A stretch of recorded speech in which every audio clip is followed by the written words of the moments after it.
Me on केलेला आहे, सुरू केला आहे, फक्त दिसतं का व्यवस्थित?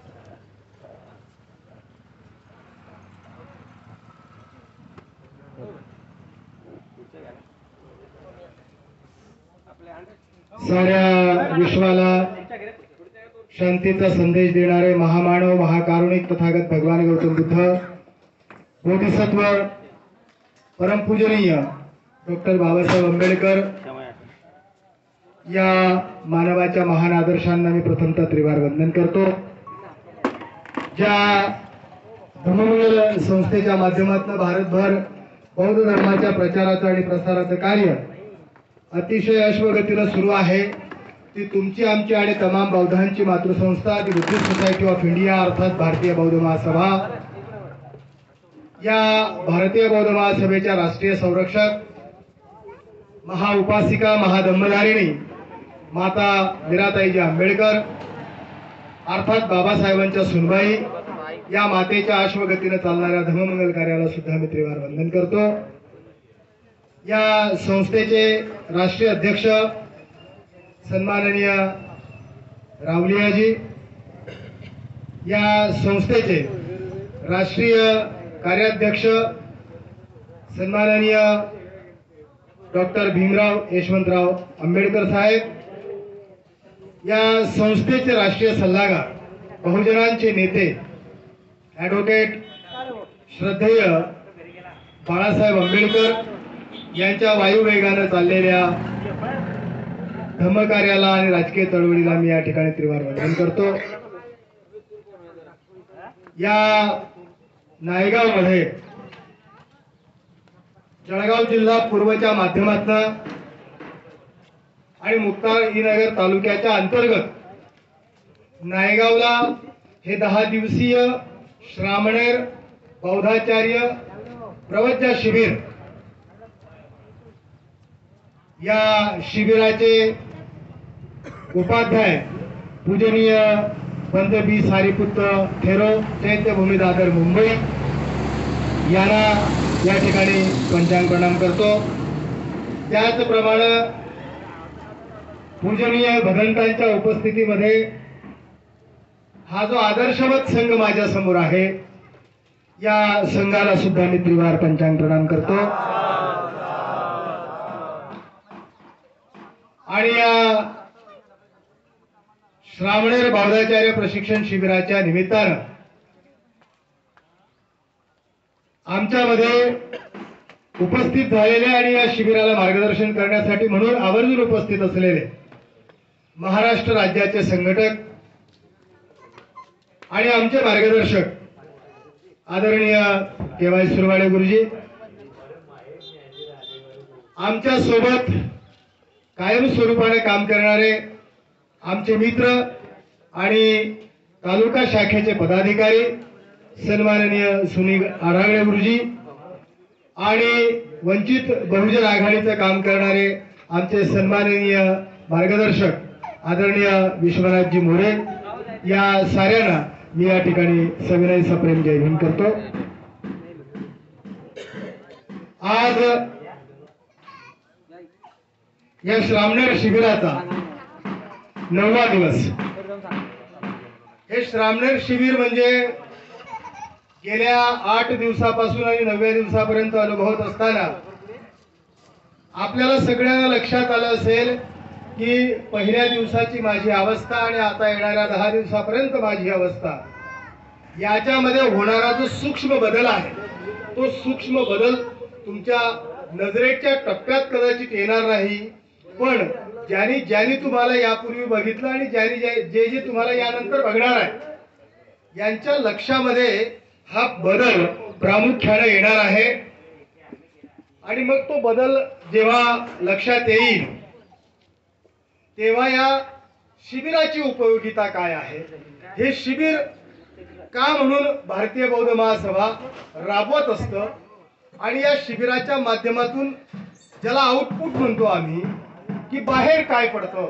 10 दिवस हा सगळा म्हणजे इथं मंडप टाकला गेला, इथं मुंबईहून पूजनीय भदंत आले, इथं मुंबईहून तुम्हाला शिकवायला केंद्रीय शिक्षक आले, आणि आणखी जिल्हाभरातले जे केंद्रीय शिक्षक आहेत ते पण मार्गदर्शनाला येत आहेत या आणि आपल्याला ज्यांनी भोजनदान दिलं, ज्यांनी अल्पोपहार दिला, ज्यांनी फलाहार दिला, या सगळ्या बाबीमधनं बाहेर काय पडलं हे तर बघायला लागेल की नाही तर ही सगळी व्यवस्था इतक्या ताकदीनं राबवली जात असताना त्याचा आउटपुट जर काही येणार नसेल तर मला वाटतं ही व्यवस्था राबवणं निष्फळ ठरेल. आणि म्हणून ही व्यवस्था राबवली जाते आणि मग या व्यवस्थेच्या माध्यमातून काय बाहेर पडतं मला वाटतं उद्याच्या समारोप प्रसंगी कदाचित त्याचे स्थित्यंतर आणि त्याचे प्रत्यय आम्हाला तुमच्या मनोगतामधनं ऐकायला मिळणार आहेत. या ठिकाणी वंचितचे सन्माननीय कोळेकर साहेब उपस्थित झालेले आहेत. मी त्यांनाही सविनय करतो. तर या साऱ्या प्रक्रियेमधनं आपण गेल्या 8 दिवसामध्ये दररोजचे 4 विषय धरले तर 8 चोक 32 विषय आणि आजचे 4 विषय धरले तर 9 चोक 36 विषय. अशा 36 विषयांपर्यंत तुम्ही आजच्या दिवसापर्यंत पोहोचले आहात आणि 36 विषय म्हणजे खूप मोठा धम्माचा ठेवा तुमच्यापर्यंत पोहोचवण्याचं काम केलं गेलं. मला वाटतं हा ठेवा जतन करायचा आहे. तो जतन करता करताच तो माझ्या गावातल्या, माझ्या शेजारच्याला, माझ्याबरोबर फिरणाऱ्याला, माझ्याबरोबर वावरणाऱ्याला तो धम्म मला सांगता येईल का आणि तो कसा सांगितला पाहिजे याचं प्रशिक्षण या निमित्तानं देण्यात आलेलं आहे. त्या प्रशिक्षणाचा काय फायदा होईल, तुम्ही त्याचा किती उपयोग करून घेता हा प्रत्येकाचा वेगवेगळा विषय असणार आहे. कारण व्यक्ती परस्पर ते बदलणार आहे. पण पूजनीय भदंत असतील या ठिकाणी किंवा आमचे अर्जुनराव तायडे केंद्रीय शिक्षक असतील, यांनी तुम्हाला जे जे शक्य आहे आणि जे जे त्यांच्यापर्यंत आहे ते सारच देण्याचा प्रयत्न केला आहे. आपण त्याच्यातलं किती घेतलं, घेता घेता आपली जोडी फाटली का, आपल्या ओंजळीत ते मावलं का आणि आपल्या ओंजळीत जितकं मावलं तितकं आता आम्ही दुसऱ्याला देणार आहोत का, या अनुषंगानं ही पुढची वाटचाल सुरू असणार आहे. आजचा विषय आहे की 2500 वर्षांपूर्वी सम्यक संबुद्ध तथागत भगवान गौतम बुद्ध अर्थात भगवंतानी जेव्हा पराभव सूक्त सांगितलं तेव्हा या पराभव सूक्तामध्ये काय नेमकं सांगितलं, कारण भगवंतानी अनेक सूक्त सांगितले, त्याच्यामध्ये महामंगल सूक्त आहे, पराभव सूक्त आहे. प्रामुख्याने या 2 सूक्तांचा मानवाच्या आयुष्यावर, त्याच्या जगण्यावर, त्याच्या वागण्यावर, त्याच्या सामाजिक बांधिलकी असण्यावर खूप मोठा प्रभाव पडतो. आणि मला वाटतं जर हा प्रभाव पडत असेल तर मग महामंगल सूक्तामध्ये काय सांगितलेलं आहे. आम्ही महामंगल सूक्त मला वाटतं विवाह विधीच्या वेळी घ्यायचो की मानवाचं मंगल कशा कशामध्ये आहे. ते मानवाचं मंगल जर त्या मानवापर्यंत पोहोचवता आलं तर तो ज्या वैवाहिक आयुष्यामध्ये पदार्पण करणार आहे तिथं त्याचा उपयोग करून आयुष्याच्या शेवटापर्यंत अतिशय उत्साही आणि आनंदी जीवन जगण्याचा उत्तम मार्ग त्याला सापडेल असं ते महामंगल सूत्रातलं.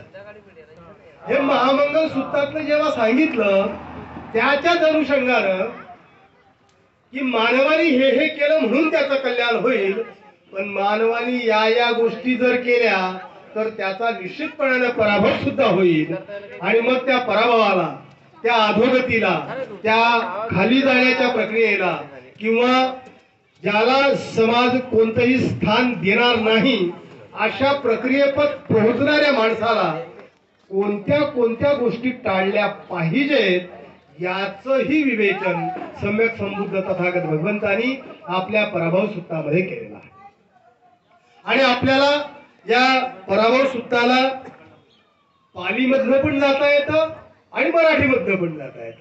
मला वाटतं पालीमधून जाताना तुमचं रोज सूत्रपठन होत असेल, त्या सूत्रपठनाच्या माध्यमातून तुम्ही रोज पराभव सूक्त वाचलं असेल, रोज पराभव सूक्ताचं पठन सुद्धा केलेलं असेल.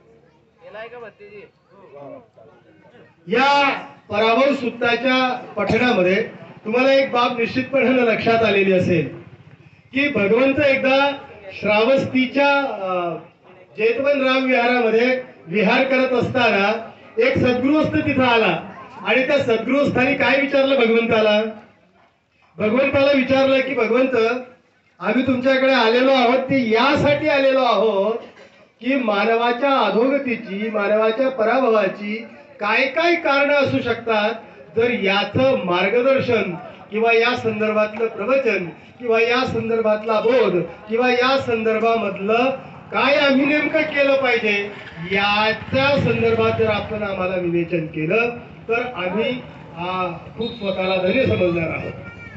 आणि मग भगवंतानी म्हटलं की या सगळ्या बाबीवर विवेचन करणं खूप महत्वाचं. आणि मग भगवंतानी सुरुवात केली की भगवंत म्हणाले, वृद्धिंगत होणारा पुरुष हा सहज ओळखता येतो. वृद्धिंगत होणारा पुरुष हा सहज ओळखता येतो आणि पराभव पावणारा पुरुष पण आपल्याला सहज ओळखता येतो.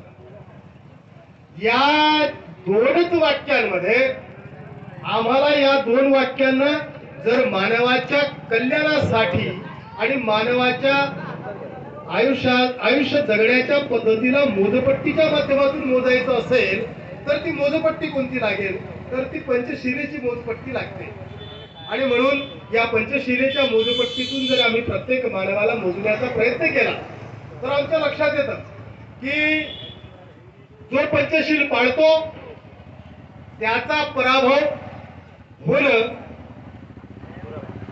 जरा लांब जातं. मग तो अष्टशिलाकडे गेला की ते अजून लांब जातो, ते दशशिलाकडे गेला की ते अजून लांब जातो, तो दशपारमितांचं अनुसरण करायला लागला की ते खूप लांब जातं.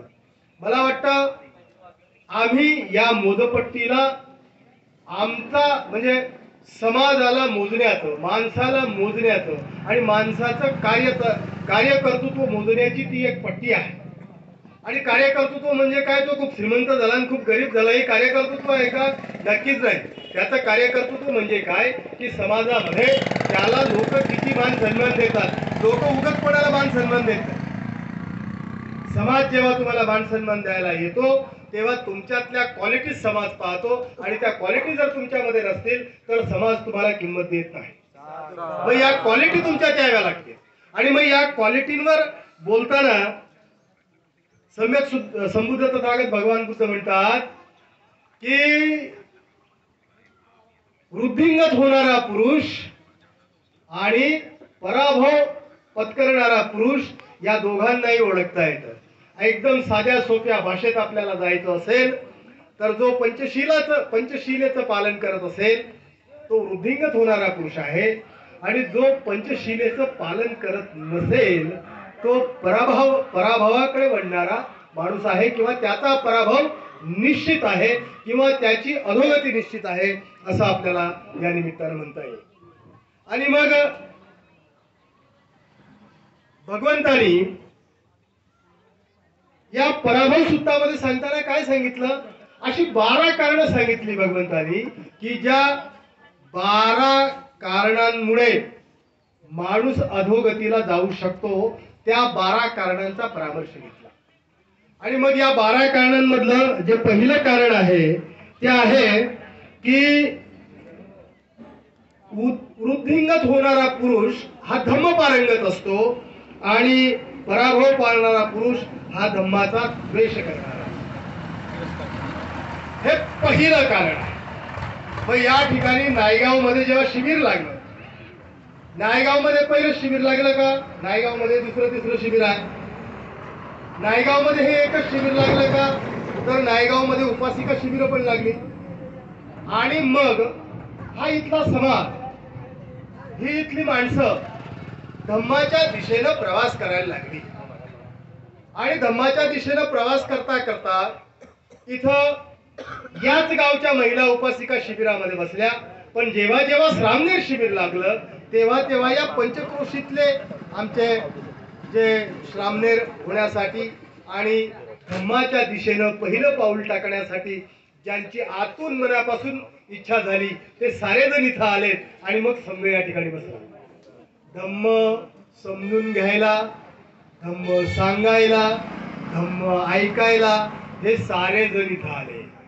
आणि मग काय झालं की हे सगळं होत असताना हा माईक लावलेला आहे. इथं बसलेले 3 जण धम्म ऐकताय. उपासक म्हणून 3 जण धम्म ऐकतायत आणि बुद्धपुत्र म्हणून तुम्ही 25 जण धम्म ऐकताय. पण हा माईक जे जे लोक घरी बसलेले आहेत त्यांच्याही कानावर धम्म सोडतो, त्यांच्याही कानापर्यंत धम्म पोहोचवतो. आणि म्हणून धम्माच्या दिशेनं टाकलेलं पहिलं पाऊल म्हणजे तुम्ही वृद्धिंगत होत जाता.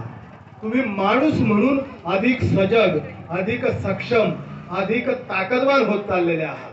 आणि जो माणूस म्हणजे असेही काही लोक असतील ना की इथं 10 दिवसाचं शिबिर लागलं पण या 10 दिवसाच्या कालावधीमध्ये एकदाही इथं आला नाही, या शिबिराशी काही घेणं देणं नाही आणि पंचशिलेच्या पालनाच्या पलीकडे गेलेला माणूस असेल, त्याचा पराभव या विश्वातल्या कोणत्याही माणसाने टाळायचा प्रयत्न केला तरी तो टाळता येणार नाही.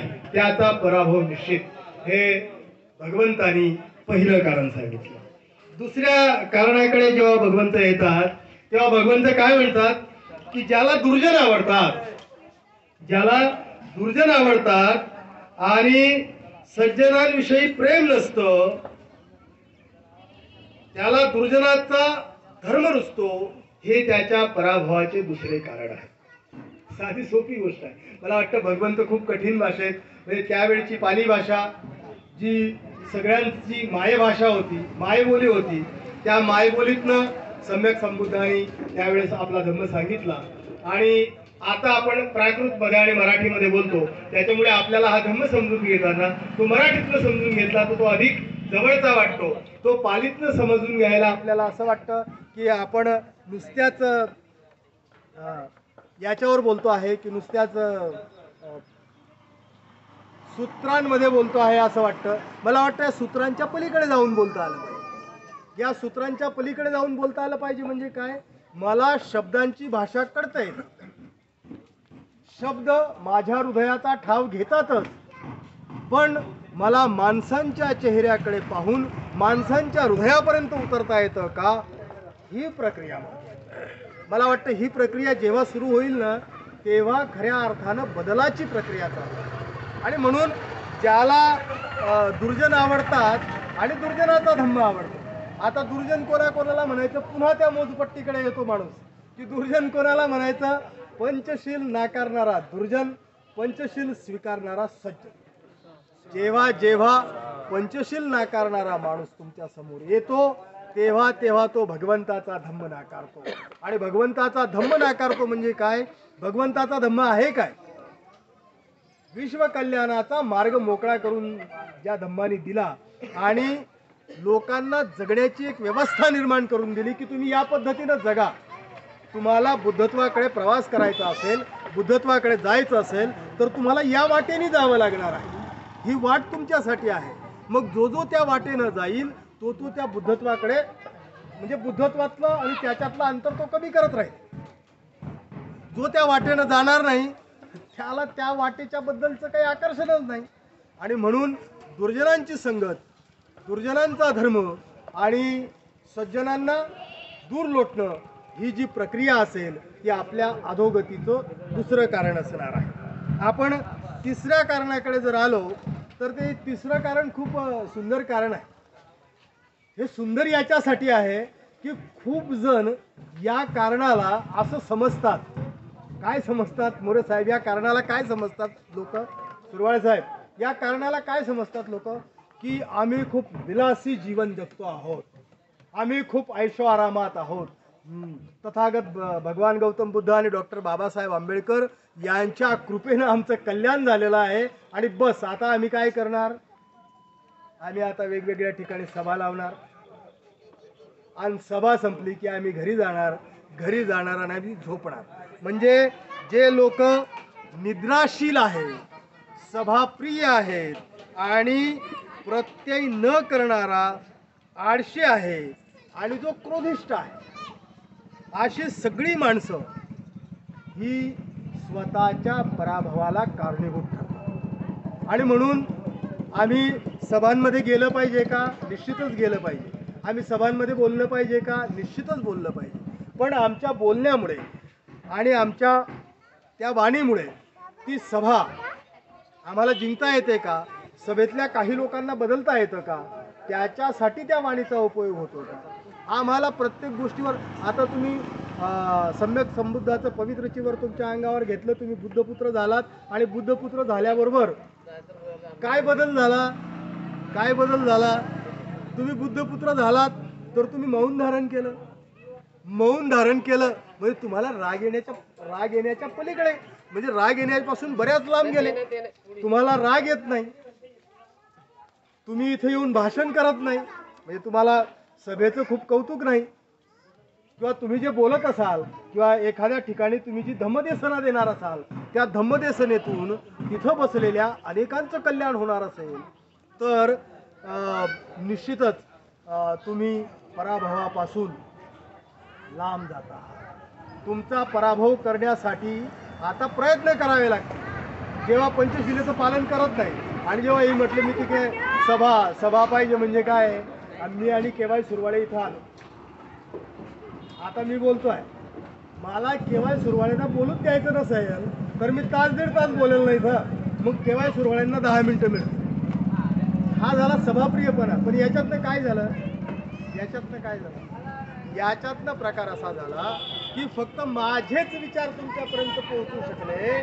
तुम्हाला सुरवाळे साहेबांचे विचार पण तुमच्यापर्यंत पोहोचले असते आणि त्याच्यासाठी कारणीभूत मी ठरलो. मग उद्या काय होईल? उद्या मोरे साहेब म्हणतील की साळवे सरांना काही बोलायला चान्स द्यायची आवश्यकता नाही. कारण काय आहे, उरलेल्या लोकांना हा माणूस काय बोलू देत नाही. मला समाजामध्ये मिळणारं जे स्थान आहे ना ते हळूहळू कमी होईल. आणि म्हणून सभाप्रियता आणि निद्राशीलता खूप आपल्या लोकांना 2 वेळचा आता छान मिळायला लागलाय. ते सकाळी भरपेट खातात, दुपारचा आराम म्हणजे संध्याकाळपर्यंत आराम करतात, संध्याकाळी पुन्हा खातात, रात्री पुन्हा आराम करतात आणि हमने क्या किया तो हमने कुछ नहीं किया अशा आविर्भावामध्ये त्यांचं आयुष्य निघून जातं. ते सुद्धा त्यांच्या पराभवाचं कारण ठरू शकतं. आणि याचा सगळ्यात महत्वाचा भाग काय आहे? तर याचा सगळ्यात महत्वाचा भाग आहे की जेव्हा आम्ही झोपून राहतो तेव्हा आम्ही काय करतो? तेव्हा आम्ही समाज घटकाच्या कोणत्याही प्रक्रियेमध्ये सामील नसतो. म्हणजे समाजापासून आम्ही लांब असतो. आणि समाजापासून लांब असतो म्हणजे मग मी मोरे साहेबांपासून लांब असेल, मी अढांगण्यांपासून लांब असेल, मी सुरवाळ्यांपासून लांब असेल, यांच्यापासून मी लांब असतो. या ठिकाणी संघाला वंदन करण्यासाठी आलेले आहेत. कृपया. तर या साऱ्या बाबी आपण महत्वपूर्ण पद्धतीने लक्षात ठेवल्या पाहिजे. सम्यक संबुद्ध भगवंत आपल्या 4थ्या कारणाकडे, पराभवाच्या 4थ्या कारणाकडे येतात आणि भगवंत म्हणतात की जो समर्थ असूनही आपल्या मृत आई वडिलांचा सांभाळ करत नाही, त्यांची सेवा करत नाही, हे त्याच्या पराभवाचं मूळ कारण. समाजामध्ये वावरत असताना आपल्याला असंख्य चित्र पाहायला मिळेल. याच्यामध्ये आपल्याला काय काय पाहायला मिळणार आहे? तर ज्यांची प्राप्त परिस्थिती चांगली आहे त्यांचे आई वडील वृद्धाश्रमामध्ये आहेत आणि ज्यांची प्राप्त परिस्थिती जेमतेम आहे त्यांचे आई वडील त्यांच्या जवळ आहेत. पैसा म्हणजे ऐश्वर्य नाही, पैसा म्हणजे समृद्धी नाही. आणि हे सगळं नाही म्हणजे काय आहे? तर ज्या आई वडिलांनी तुम्हाला जन्माला घातलं, ज्या आई वडिलांनी तुम्हाला या समाजाच्या ओटीत टाकलं, ज्या समाजाने तुम्हाला तुमच्या आई वडिलांची किंमत करून तुमच्याकडे बघितलं, त्याच आई वडिलांचा जेव्हा तुम्ही सांभाळ करणार नसाल, त्याच आई वडिलांना जर तुम्ही टाकून द्यायची भाषा करणार असाल तर मग मात्र तुमचा पराभव झाल्याशिवाय राहणार नाही, असं सम्यक संबुद्ध तथागत भगवंत सांगतात. जेव्हा आम्ही 6व्या पराभवाच्या कारणाकडे येतो तेव्हा बघा, हा संघ या ठिकाणी बसला. या संघाला अनेक म्हणजे जवळजवळ 30 ते 35 दानदात्यांनी सकाळचा नाश्ता दिला, दुपारचं जेवण दिलं, संध्याकाळचा फलाहार दिला. आणि हे इतकं असूनही जे जे उपासक उपासिका आणि पदाधिकारी या ठिकाणी संघाला भेट द्यायला आले त्या प्रत्येकाने आपल्या हातात संघाला देण्यासाठी काहीतरी आणलं.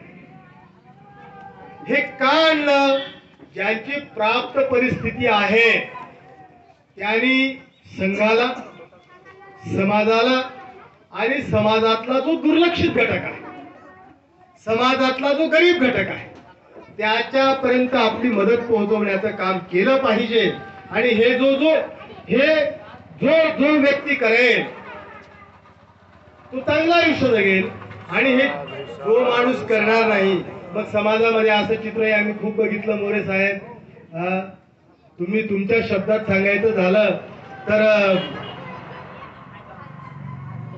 एकदम 15 लाखाची गाडी आणि 17 लाखाची माळी आणि बायकोची गोलगोल साडी याच्याही पलीकडे काहीतरी आहे की जे तुम्हाला खूप आतून समृद्ध करणार आहे. त्या आतून समृद्ध करण्याकडे जेव्हा आमचं लक्ष जाईल तेव्हा आमची द्यायची वृत्ती आहे. जेव्हा आम्ही देत जाऊ तेव्हा बघा, एखाद्या बीला जर जमिनीमध्ये आपण गाडलं तर ती बी 100 दाणे निर्माण करते. म्हणजे त्याची द्यायची वृत्ती आहे, स्वतःला गाडून घ्यायची वृत्ती आहे. ही वृत्ती आपल्यामध्ये येऊ देत आणि मग पराभवाला तुमच्यापासून दूर जाऊ देत, असा त्याचा अर्थ आहे. पराभवाचं 7वं कारण जेव्हा भगवंत सांगतात तेव्हा भगवंत म्हणतात की जाती, धन आणि गोत्र यांचा गर्व बाळगणारा जो मनुष्य आहे तो आपल्या आप्तांची अवहेलना करतो, त्यांना दूर लोटतो. हे त्याच्या पराभवाचं कारण आहे. इथं विरोध पाहतो. साळवे सर त्याच्याच तोऱ्यात राहतो. साळवे सर म्हणतो की आपल्याला 1-1.5 लाख भेटतात. मोरे साहेब म्हणतात सर कुठे हो? मग सर जपले आहे, सर अजून उठले नाही. म्हणजे आमच्याकडे धनसंपत्ती आहे किंवा आम्ही उच्च जातीचे, उच्च कुलाचे आहोत किंवा आम्ही ऐश्वर्य संपन्न आहोत, याचा व्यथा गर्व बाळगून जेव्हा आम्ही आमच्यापेक्षा या गोष्टी ज्याच्याकडे नाहीत त्याची अवहेलना करण्याचा प्रयत्न करतो किंवा त्याला खाली दाखवण्याचा प्रयत्न करतो किंवा त्याला समजून न घेता त्याचा उपहास करण्याचा प्रयत्न करतो, अशा वेळेस निश्चितपणानं त्या व्यक्तीचा पराभव झाल्याशिवाय राहणार नाही. आणि म्हणून समाजामध्ये आम्ही जेव्हा वावरू तेव्हा आमच्याकडे 2 पैसे येतील न येतील, आमची प्रतिष्ठा वाढेल न वाढेल, पण आम्ही कायम स्वरूपाने हे लक्षात ठेवायला पाहिजे की समाजातला शेवटचा घटक आणि समाजातला पहिला घटक हे आमच्यासाठी सारखे आहेत. त्याच्यामुळे समाजातल्या शेवटच्या घटकाला न्याय देण्याची प्रक्रिया आपले नेते, आणि खरं म्हणजे नेते म्हणण्यापेक्षा एक वेगळा शब्द, म्हणजे शब्द अपुरे पडतात. आंबेडकरी घराण्याच्या बाबतीत शब्द जेव्हा आपण वापरतो तेव्हा शब्द कमी पडतात, शब्द अपुरे पडतात, शब्द फिटे पडतात. तेव्हा श्रद्धेय बाळासाहेब आंबेडकर वंचितांचं नेतृत्व करतात, समाजातल्या शेवटच्या घटकाचं नेतृत्व करतात. आणि म्हणून शेवटच्या घटकाला न्याय देण्याची प्रक्रिया जेव्हा तुमची सुरू होईल तेव्हा तुमचा पराभव कोणीच करू शकत नाही. श्रद्धेय बाळासाहेब आंबेडकर आजच्या स्थितीला जर आपण जगाकडे उघड्या डोळ्यांनी पाहिलं आणि त्यातल्या त्यात भारताकडे उघड्या डोळ्यांनी पाहिलं तर श्रद्धेय बाळासाहेब आंबेडकर काय आहेत आणि उरलेले काय आहेत यांचा प्रत्यय यायला वेळ लागत नाही.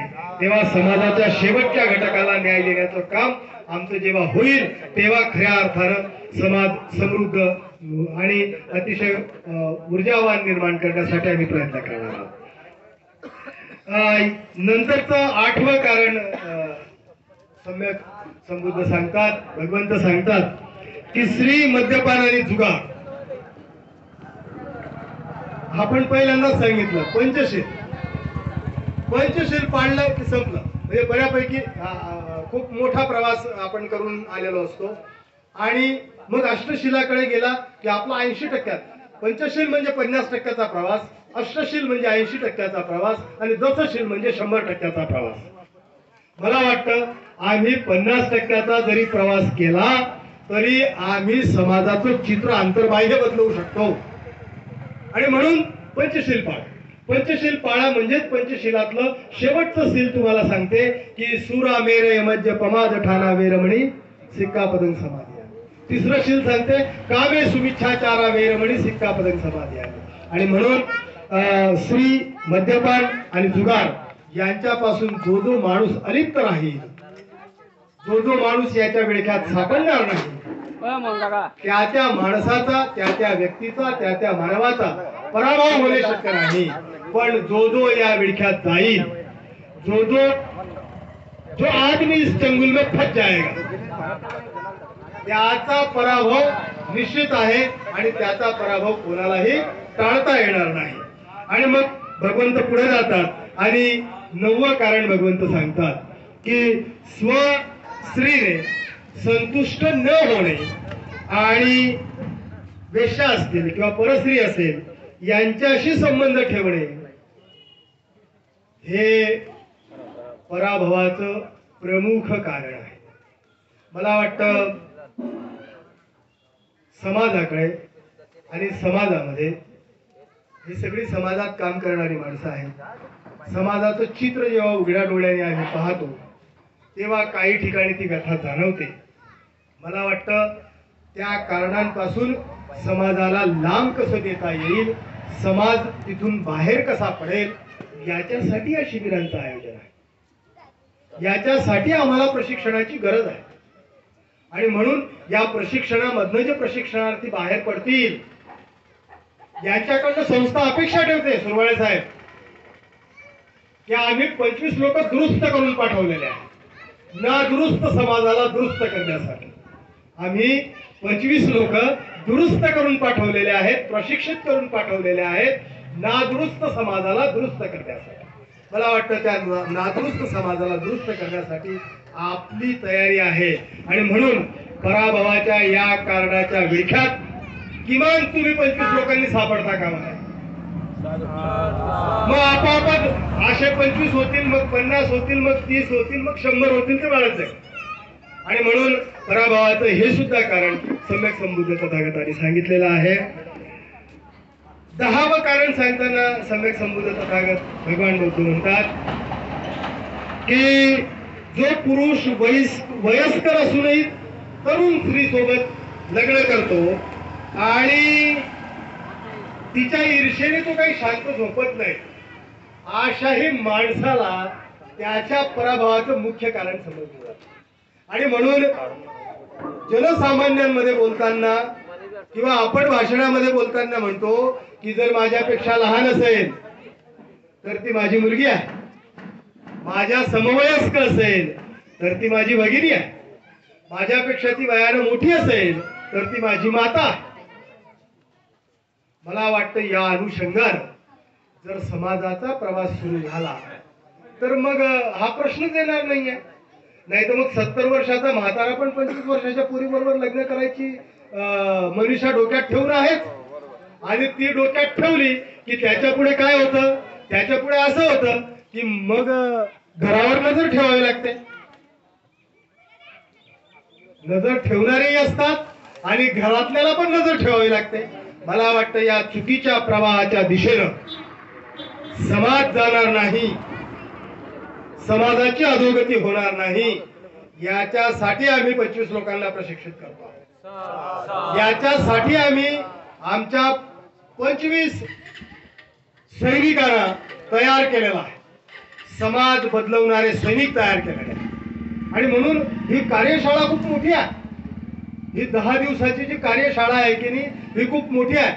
याच्यातून बाहेर पडल्यानंतर जेव्हा समाजाला बदलण्याची प्रक्रिया या 25 शिलेदारांपासून सुरू होईल तेव्हा साहेब एकेका गावातून जरी हा माणूस आलेला असेल, एक शिलेदार आला असेल तरी 25 गावं बदलतील.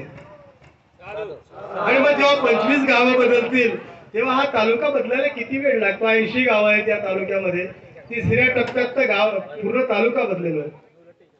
आणि एकदा तालुका बदलवणाऱ्यांची टीम तयार झाली की 13 तालुके आहेत, 13 का 15 तालुके आहेत, जिल्हा बदलेलो. आणि मग जिल्हा बदलला की 36-37 खूप झाले तर 40 जिल्हे आहेत, 36 जिल्हे आहेत. मग महाराष्ट्र बदलेल. केवढी सोपी प्रक्रिया आहे. पण याच्यातल्या पहिल्या घटकानं ही प्रक्रिया राबवण्याचा निर्धार केला तर छोटी गोष्ट आहे. कारण याच्यातला प्रथम घटक कोण आहे? ज्या 25 लोकांना आम्ही प्रशिक्षित करतो आहोत तो प्रथम घटक आहे. हा प्रशिक्षित झालेला घटक जेव्हा समाजात जाईल आणि समाजाला प्रशिक्षित करेल तेव्हा बदल होईल. नाही तर परत मग साडी माडी गाडी फिर कुछ नहीं बदलेगा, फिर कुछ नहीं बदलेगा. समाजाला बदलण्यासाठी आम्हाला ते करायला लागणार आहे. पुढे जाऊन भगवंत म्हणतात की जो मनुष्य दुर्व्यसनी आणि उधळ्या स्त्रीला किंवा पुरुषाला अधिकाराच्या जागेवर नेमतो त्याच पराभव होणं निश्चित आहे. आणि हे पराभवाचं 11वं कारण आहे. मोरे साहेब हे काही नवीन नाही हो. आमचे माणसं एखादा धंदा उभा करता, बिझनेस उभा करता. सुरवळे साहेब शेती करायला लागले आणि मला म्हटलं की सालदार म्हणून साळवे सर आमच्याकडे येता का हो? आणि मग साळवे सर गेले. म्हटलं सुरवाळे साहेब आपले, आणि सुरवाळे साहेबाला काय कमी आहे? सुरवाळे साहेबाला काय कमी आहे म्हणून काम तर केलंच नाही. पण सुरवाळे साहेबाला फोन करून सांगलं, का हो साहेब आज रविवार आहे आणि काम करून करून थकलं साहेब, काही श्रम परिहाराला काही आहे की नाही? सुरवाळे साहेबांनी पण तेच ठरवलं, दिलं. उधळ्या प्रकारचा माणूस सुरवाळे साहेबांनी त्यांच्या शेतावर नेमला आणि शेताचा सत्यानाश करून गेला. जेव्हा हे होईल की नाही तेव्हा आपल्याला प्रत्येक वेळेस लक्षात ठेवलं पाहिजे की अरे हे असं होत असेल तर आम्ही कोणाला कोणत्या जागेवर नेमलं पाहिजे याचा विचार करा. संस्थेचंही तसंच आहे साहेब. संस्थेमध्ये आमचा अध्यक्ष विचारच करणारा नसेल तर मग संस्थेचं काय होईल? संस्थेचं काय होईल? तर किती पॉम्पलेट छापायचे मोरे साहेब? मोरे साहेब म्हटलं की 100 पॉम्पलेटमध्ये भागून जातं. अरे नाही हो, 1000 छापा ना, 100 मध्ये काय होतं? म्हणजे 100 लावायची 900 पडून जायचे. जेव्हा समाजाकडून जमा केलेला पैसा समाजाच्या कामी आणता येणार नाही आणि तो डंप होईल, पडून राहील, तेव्हा अशा अधिकाराच्या जागेवर नेमलेले उधळे पुरुष किंवा स्त्री हे समाजाच्या पराभवाचे कारण ठरतील. मानवाच्या पराभवाचे तर ठरतील, पण समाजाच्या पराभवाचं सुद्धा हे एक प्रमुख कारण असेल. आणि शेवटच्या याच्यामध्ये भगवंत म्हणतात, 12वं कारण सांगताना भगवंत म्हणतात की ज्या कुळात जन्माला आले त्याचं भान विसरून जो मनुष्य अवास्तव हाव धरतो आणि मोठी राज्यसत्ता मिळवू पाहतो तो पण त्याच्या पराभवाचं कारण. बऱ्याचदा काय झालं की जेव्हा बाबासाहेबांनी आम्हाला बौद्ध धर्माच्या सानिध्यात नेऊन सोडलं, आमचा कायापालट व्हायला लागला. आणि मग हा कायापालट होताना काय झालं की आम्ही बऱ्याचदा आमचं मूळ स्थान जिथून आम्ही निघालो त्या मूळ स्थानावरून निघण्यासाठी बाबासाहेबांनी काय काय प्रयत्न केले याचं भान न ठेवता आम्ही जेव्हा त्या मूलस्थानावरून निघालो, वर आलो, तेव्हा आम्ही विसरलो सगळं. आणि मग आम्ही काय करायला लागलो? साळवे सरनं 12.5 लाखाची गाडी घेतली, कर्ज घेऊन, कर्ज काढून. साळवे सरनं घर बांधलं 50 लाखाचं कर्ज काढून. कोणासाठी? की सुरवाळे साहेब माझ्या घरी कधी आले ना तर सुरवाळे साहेबांनी घरापुढे उभं राहून म्हटलं पाहिजे, का हो सर, अरे काय राजासारखे चालली आहे बुवा तुमची, हा काय राजेशाही गाडीतून फिरता? अहो हा थाट मिरवणं झाला ना. या थाट मिरवण्याच्या पायी साळवे कर्जबाजारी झाला आणि त्याला जेव्हा कर्ज चुकवता आलं नाही तेव्हा त्याचा पराभव झाला. मग या पराभवाच्या कारणाकडे पण आपण बारकाईनं लक्ष दिलं पाहिजे आणि मग आपला पराभव टाळला पाहिजे.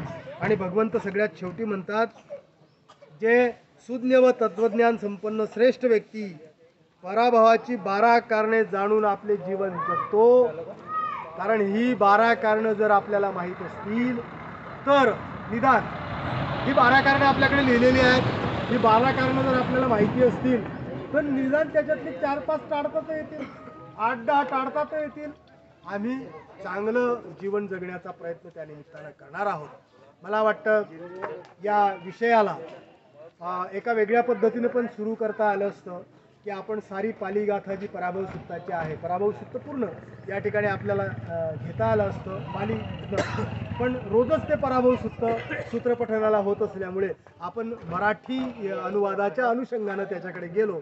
मला वाटतं ही 12 कारणं तुमच्यापर्यंत पोहोचवण्यामध्ये, कारण ही सम्यक संबुद्धाची वाणी आहे. मी अतिशय छोटा माणूस आहे. ती वाणी मला सांगता आली आणि जर ती तुमच्यापर्यंत पोहोचली असेल तर तो तथागताचा संदेश तुमच्यापर्यंत पोहोचला. आणि मला वाटतं तथागताचा संदेश जर तुमच्यापर्यंत पोहोचला असेल तर तुम्ही बुद्धपुत्र म्हणून जगत आहात. बुद्धपुत्र म्हणून जगत असताना तुम्ही तथागताचा संदेश शिरसावद्य मांडला पाहिजे आणि त्यावर हुकूम तुम्ही तुमचं आयुष्य जगलं पाहिजे अशी अपेक्षा या निमित्तानं व्यक्त करतो. आपण सारे बुद्धपुत्र. मला एका साध्या व्यक्तीला ऐकून घेण्याचा प्रयत्न करता आहात. माझ्यापेक्षा म्हणजे हा त्याग आम्हीही केला आहे, पण आज तुम्ही तो त्याग करता आहात. त्याच्यामुळे तुमचा त्याग आम्ही इथं बसलेल्यांपेक्षा गेल्या 10 दिवसापासून मोठा आहे. आणि म्हणून तुम्हाला या ठिकाणी मी त्रिवार पंचांग प्रणाम करून या विषयाला या ठिकाणी विराम देतो. जय भीम, जय बुद्ध, जय भारत.